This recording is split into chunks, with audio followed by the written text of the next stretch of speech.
भारत सरकार ला रही नया टेलीकॉम बिल। बिल लागू होते ही बदल जाएंगे कई नियम। क्या व्हाट्सएप कॉलिंग के देने होंगे पैसे? भारत सरकार एक ऐसा नया बिल लाने जा रही है जिसके लागू होने के बाद से आपकी जिंदगी और आपकी जेब दोनों पर ठीक ठाक असर पड़ने जा रहा है। जी हाँ, आपने सही सुना। केंद्र सरकार इसी साल यानी 2022 में टेलीकॉम इंडस्ट्री में कुछ बड़े बदलाव करने जा रही है। ये वही इंडस्ट्री है जिसके माध्यम से आप फोन पर बात व मैसेजेस जैसी चीजें करते हैं। अब चूंकि आज की तारीख में हर शख्स के पास स्मार्टफोन है, लगभग सभी के पास जियो का सिम कार्ड है, तो कम पैसों में आपको रोज का 1.5 GB डेटा मिलता है। ऐसे में इंटरनेट का इस्तेमाल देश दुनिया में व्यापक स्तर पर होता है। अब भारत सरकार के मुताबिक इस इंडस्ट्री में समय के साथ साथ कुछ बदलाव करने की भी आवश्यकता है। इसके लिए भारत सरकार नया टेलीकॉम बिल 2022 लाने जा रही है, जिसका ड्राफ्ट तैयार किया जा चुका है।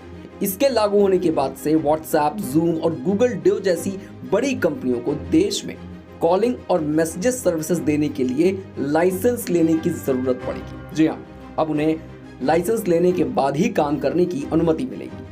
इसके चलते ये बहुत हद तक संभव है कि आपको इंटरनेट कॉलिंग यानी जैसे कि WhatsApp calling, Google Duo calling, इसके लिए पैसे चुकाने होंगे। इस बिल को तैयार करके लागू करने की जिम्मेदारी प्रधानमंत्री नरेंद्र मोदी ने केंद्रीय मंत्री अश्विनी वैष्णव को दी है।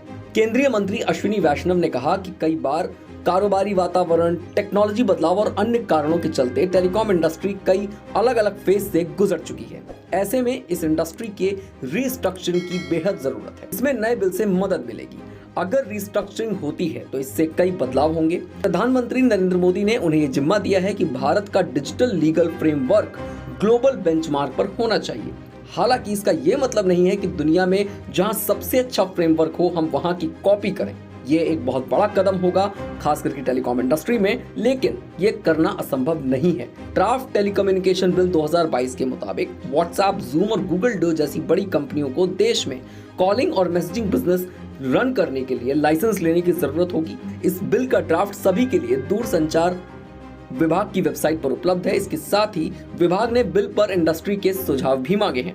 अगर बिल पास होता है तो कई नई चीजें इसमें आगे भी शामिल होंगी। नए ड्राफ्ट बिल में OTT को भी टेलीकम्युनिकेशन सर्विसेज में शामिल कर लिया गया है। बिल में सरकार ने टेलीकॉम और इंटरनेट सर्विसेज कंपनियों की फीस माफी और पेनाल्टी को भी शामिल किया है। इसके अलावा मंत्रालय ने टेलीकॉम और इंटरनेट कंपनियों के लाइसेंस सरेंडर करने पर फीस रिफंड की भी व्यवस्था की है। केंद्रीय मंत्री ने कहा कि अगले 25 साल की अवधि विकास की होगी। इसके लिए निवेश प्राइमरी टूल होंगे, साथ ही मैन्युफैक्चरिंग, इनोवेशन और शिक्षा, स्वास्थ्य जैसे सोशल इंफ्रास्ट्रक्चर में नियमों और संशोधन को आसान करने पर फोकस किया जाएगा। ऐसी और भी खबरों के लिए जुड़े रहिए हमारे साथ।